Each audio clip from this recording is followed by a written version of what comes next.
Thank you. Sorry I missed you guys, I think, Tommy, before. it's all right. We go to you. You weren't there, so we move on. I was doing laundry, Jonathan. Okay.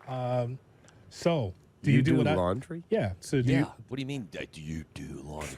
I'm a human being. I know how to do laundry. I don't. Okay. Thank you. Sometimes, here's what I've done with this. Tommy, I just put the fabric softener in with the soap and just say, go for it. I just don't have time. Yeah? You don't want to like skip a process. So the game's on. Yeah, well, I know. don't have Well, at time. least you're doing that. Your buddy Archie Bunker next year was yelling at somebody to do the laundry for him. Do Tommy? do the laundry there, dingbat. No. Give me No. a beer. So that when you assume things, you make an ass out of you and me. Stifle there. Mindy and I split up the chores a long time ago. Bear me, Mindy. Bear me. I do a lot more around that house Hooray. than Guys most. like us, we had it made. Those were the days. I'm just not a laundry person, so she took that one, and I do the groceries and the garbage and the cooking of dinner. Warrior. Yeah. Hazel Miller played. Songs Hooray. Guys like us, we had it made. Those were the days. I'm just telling you, kid, the good old days when Mindy would bear me. Get the dinner. Dingbat. Wow. You called your wife Dingbat. I did That's not. a shame. That was Mark Grace. That's a shame. Man. Yeah. Tommy, that's a shame, isn't it? I mean, this guy. I know. Listen, I'm just busting your chops, Cap. I know you do a little bit of work. Yes, sir. You need to jump in on our conversation, Tommy. We were talking to you about Justin Herbert. You were not Okay. there. Shay, can you go back to the last question from around the NFL, what the Chargers could do in the draft? Yeah, so there's a rumor going around. It started on a message board and it's gained some steam. Yeah, Tommy, I know you love that. That this whole JJ McCarthy steam that's seemingly come out of nowhere where he's going to be one of these top 4 picks in the draft is all a grand ploy by Jim Harbaugh, who's playing chess instead of checkers, telling everyone he's a generational talent, best since Andrew Luck, in hopes that the first 4 quarterbacks do go off the board 1 through 4, and Marvin Harrison Jr. is left at 5 for the Chargers. Listen, when you start mentioning the message boards, you kind of lose me unless the conversation involves Jim, and then it's something that may be a little bit believable. I think that I think that first and foremost, he has a true affinity for that young man. He won a national championship with him. He helped to bring him along. I think that there is a true appreciation. But look, he's not. He can say those things because he's never going to be faced with having to make a decision whether or not he needs to keep his own quarterback or draft JJ McCarthy because he's got Justin Herbert. So it's easier, I think, for him to be glowing in his praise of J.J. McCarthy, knowing that he is secure and solid at the quarterback position. With that said, I think that he wants this kid to be drafted high and go on and have a successful career. But I think the residual would be that maybe some of that, what you talked about or saw on the message boards, is just kind of a residual byproduct of all of that. But I don't know. I don't. Does the NFL or guys really taking the bait like that? Like that's going fishing without having to bait a hook. That's just throwing steel in the water and hoping to catch a fish. I think so, but I think that's the season, though, right, Tommy? Yeah, I guess it is, Jonathan. But Lions. look, if you put on the film, okay, and you like what you see, and then you go ahead, because like we talked in the past, guys, I think the Bears were sold on Caleb Williams, the player, a long time ago. I think they became sold on Caleb Williams, the person, after all of that. Like, if you go through the process and you like what you see from J.J. McCarthy on film, and then you meet him, and then you get to know the person, and you feel good about him, then you may draft him, or you may move up to draft him. Your decision isn't going to be, I don't believe, influenced in a great deal by what Jim would say about his own guy, knowing that he doesn't have any skin in the game because he's already got a top-notch quarterback himself in Los Angeles.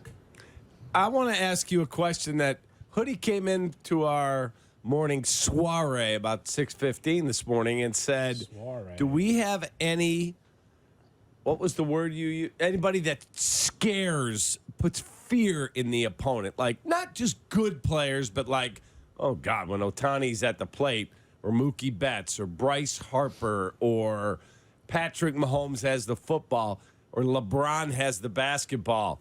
Yeah, I think you got. I think DJ Moore does that. I think he does. I don't think he does it in the manner in which Justin Jefferson does. There's different levels of fear.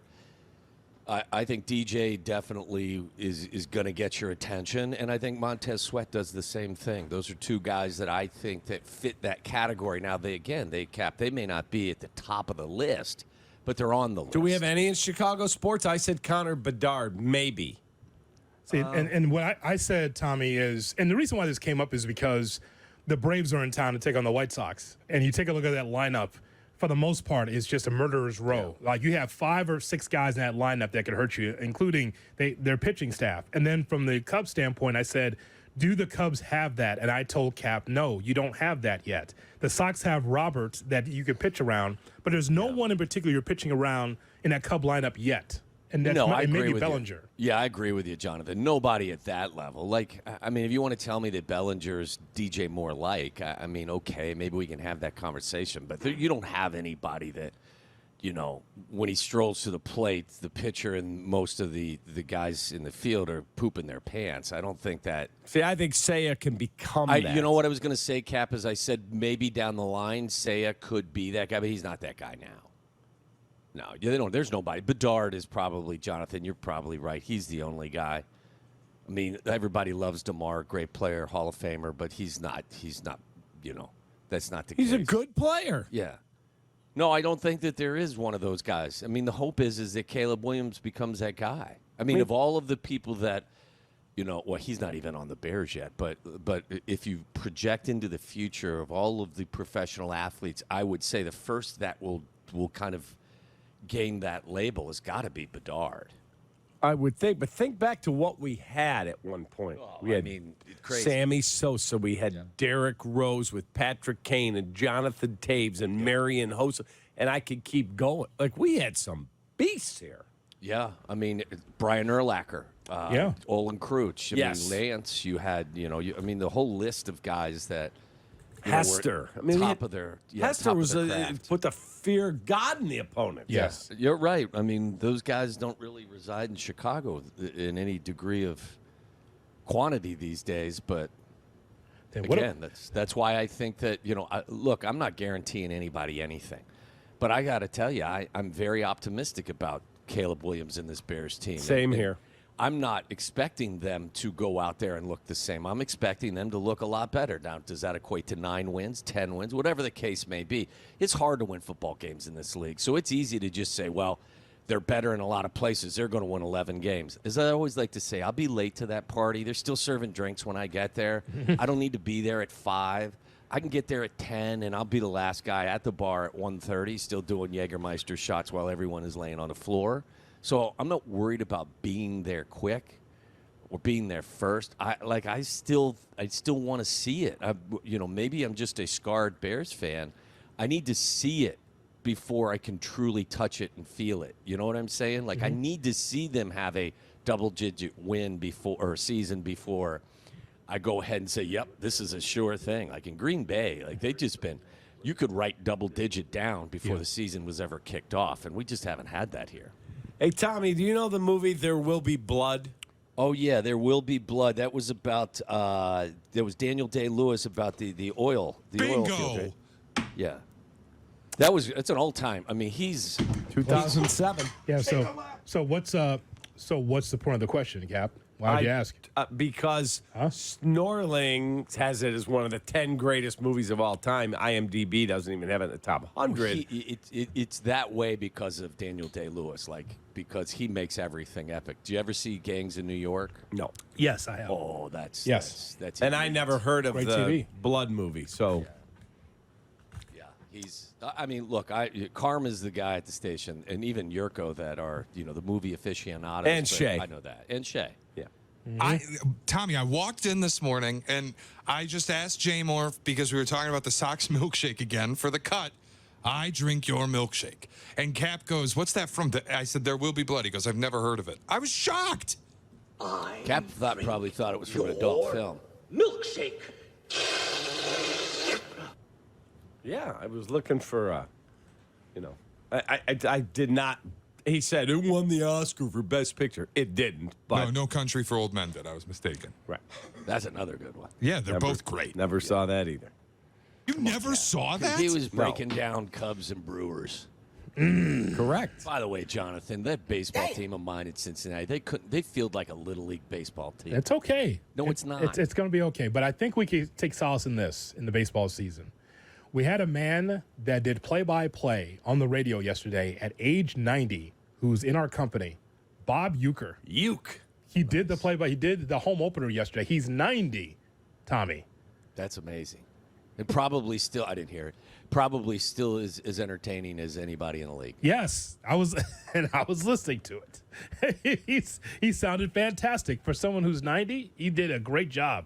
That is I hope great. to sound that good when I'm, You will. 52. Absolutely. Wow. You will. Here's Contreras at the plate. And the pitch is low, ball one. That's him. Classic, right? That's him. That's what we got. Here's Rhys Hoskins, the pain in the ass. Does he do the games by himself, or does he have a color analyst with him? Kind of similar to Major League. He has a color analyst. He doesn't have a mic, though. Right. Just the stand. Tommy, as we get closer and closer to the draft, we know that the Bears still have that number 9 pick. It's a fait accompli for months what the Bears are going to do at 1.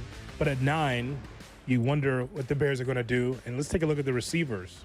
But what if at 9 the Bears look at a receiver, and who would you like in that spot if that was the case? Jonathan, I spent full disclosure. I have not. I'm sure Shay and you and others who watch college football closer than I have seen more film of these guys. But we watched a little bit of it of both guys, Nabers and Odunze, last week up in the office, and probably like 15 minutes of each guy. So it was a very small sample size. What I saw, I actually like Odunze better than Nabers. It's basically choosing cake over ice cream. Both are delicious, but I think Odunze was playing more receiver, and Nabers was playing more the athlete role in the film I watched. A lot of slot fades from Nabers, just coming off the line of scrimmage and running away from guys going to the corner.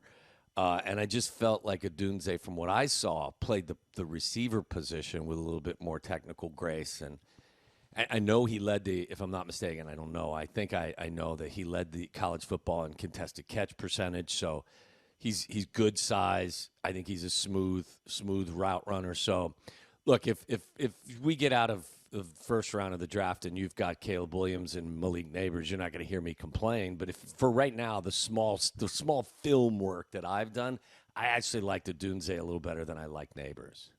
In terms of what they've done in the offseason, they've addressed center more than they did a year ago. But they don't really have a plug-and-play like, wow, that guy right there. They could have signed Mitch Morse when he got let go by Buffalo. They didn't. They took his backup in Ryan Bates. Do you like what Ryan Poles has done on the O-line? I have to be honest, Cap. I'm not 100%. I'm not 100% excited about it. Now, again, I may be wrong, and I may be proven to be wrong. And I think that they took the approach, guys, that. And I heard Tyler was the first one that mentioned this to me a while ago. He said, "Look, this draft, and I'm sure Shay's talked about it. This draft falls off a cliff after a certain point because of NIL and other stuff. This is just an odd year." So what the Bears have done, because maybe they don't value the back end of the draft the way that they have in previous years, and maybe it'll go back to some sense of normalcy after this season. But they used the 4th-round pick on Keenan Allen, and then they used the other pick, what was it, the 5th-round pick on Ryan Bates. Maybe they felt that Ryan Bates was of greater value than somebody that they could have found with the same number pick in this year's draft for the reason I mentioned. So I just think, look, they made the mistake with Justin. The infrastructure wasn't good enough around him. And the infrastructure is significantly better, but with a young quarterback, it's just a rookie or an inexperienced guy. I want to rock in front of him. I want a guy that if he has to set all the protections and make some of the decisions, I want that guy to be there. If that's Ryan Bates, then good. But if we're shuffling centers in and out, early in the season because one guy just, is not as good as we thought or it's not working out. That's not good. No bueno. If a 20-year-old Tom Waddle knew that, hey, the portal's right in front of me, I can transfer to someplace, where would you have transferred? Oh, geez. Anywhere they would have taken me and give me a little drinking money, I mean, well, I don't know. This is your college career we're talking about. Yeah, okay. I thought you were just talking about this Friday. I mean, because ultimately I'm asking you, did you have a second or third choice in college? My first – I ended up going to BC because I thought I could play early there. Mm-hmm. If they weren't the late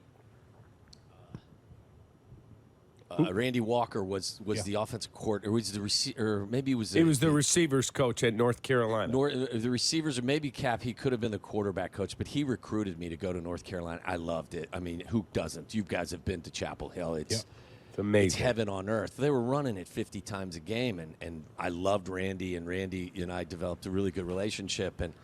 And when it came time to choosing BC, I said to Randy, I was in tears. I said, as much as I wanted to come and play for you guys, I said, I'm going to go to BC. They throw it, and I could probably play. He goes, listen, we're gonna switch up this offense next year. The OC is going to move on. I'm going to take over, and we're going to, instead of running it 50 times a game, we're going to chuck it.